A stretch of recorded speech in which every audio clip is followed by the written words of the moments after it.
सवाल कयो आहे हाफ़िज़ सईद अहमद हुसैनी। वो तो चए त कबर के सजदो करण या तवाफ़ करण कीअं आहे। बिस्मिल्लाहिर रहमानिर रहीम।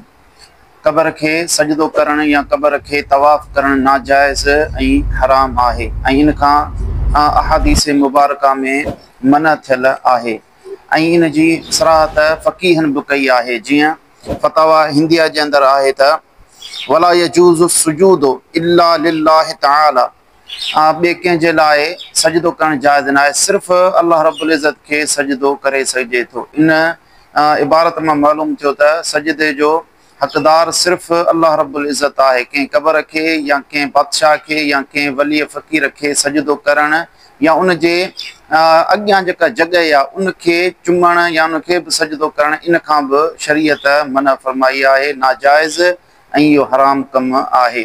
ऐं अहिड़ी तरह तवाफ़ करण बि इहा ख़ासियत आहे काबतुल्लाह शरीफ़ जी। उन खां अलावा इहा इबादत ॿियो किथे बि करणु जाइज़ न आहे। छाजे करे जो इहा ख़ुशूसियत सिर्फ़ु ऐं सिर्फ़ु काबतुल्लाह शरीफ़ खे मिलियल आहे ऐं जेको ॿिए कंहिंखे तवाफ़ कंदो कबर खे या कंहिं बि घर खे त उहो नाजाइज़ कमु करे रहियो आहे। जीअं बहरो राइक जे अंदरि आहे त लिअन्नल वुक़ूफ़ लम्मा कान इबादतन मख़सूसतन बिमकान लम यजुज़ फ़अलहु इल्ला फ़ी ज़ालिकल मकान कत्तवाफ़ वग़ैरही अला तरा अन्नहु ला यजूज़ु तवाफ़ु हौल साइरिल बुयूत तशब्बुहन बित्तवाफ़ हौलल काबते।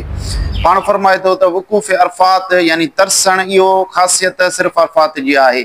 उन खां अलावा ॿी कंहिं जाइ ते तरसण इहो सवाब जो कमु न आहे, इबादत जो कमु न आहे। अहिड़ी तरीक़े सां तवाफ़ करणु इहा बि ख़ासियत आहे काबतुल्लाह शरीफ़ जी। काबतुल्लाह शरीफ़ खां अलावा ॿियो कंहिं बि जॻह खे तवाफ़ करणु या कबर खे तवाफ़ करणु इहो नाजाइज़ आहे, छो जो इन सां तशब्बुह थिए थो काबतुल्लाह शरीफ़ जे तवाफ़ सां।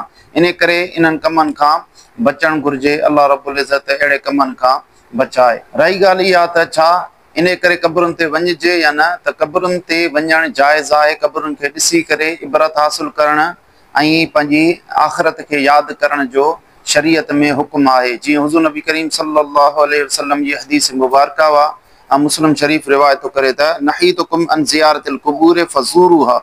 हुज़ूर नबी करीम सल्लल्लाहु अलैहि वसल्लम फरमायो, मूं अव्हां खे कबरुनि जी ज़ियारत करण खां मना कई हुई, पोइ हाणे अव्हां भली कबरुनि जी ज़ियारत कयो। इन हदीस मुबारका मां मालूम थिए थो त पहिरीं कबरुनि ते वञण खां हुज़ूर नबी करीम सल्लल्लाहु अलैहि वसल्लम मना फरमाई हुई, बाद में वरी उन जी इजाज़त अता फरमाई अथनि। बल्कि ज़ूरू अमर जो सीगो आहे। इन मां इस्तेबाब साबित थो थिए त कबरुनि ते वञणु इहो मुस्तहब अमल आहे, पर उते वञी गैर शरई कमु करण खां मना आहे।